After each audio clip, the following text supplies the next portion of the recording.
5 free AI tools that completely replace software costing $500 a month or more. I tested every single one of these myself. Number 1, ChatGPT free tier versus Jasper AI at $80 a month. ChatGPT's free tier writes better marketing copy, better blog posts, and better email sequences than Jasper. There is zero reason to pay for Jasper in 2026. Number 2, Google Gemini image generation versus Midjourney at $10 a month. Gemini's Imagen 3 model produces photorealistic images that are honestly stunning, and it's completely free through Google AI Studio. Number 3, CapCut free versus Adobe Premiere at $60 a month.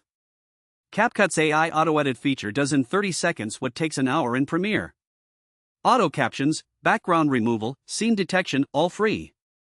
Number 4, GitHub Copilot's free tier versus paid coding assistance. GitHub just expanded the free tier to 4,000 completions per month. For most developers, that's plenty. Number 5, Edge TTS versus 11 Labs at $22 a month. Edge TTS has over 320 voices, sounds completely natural, and works offline with no API key needed at all. The bottom line, you can run an entire content creation business on completely free AI tools in 2026. The paid tools are not better enough to justify the cost. Start free, scale when the money comes in. Like and subscribe for weekly breakdowns of the best free AI tools. See you in the next video.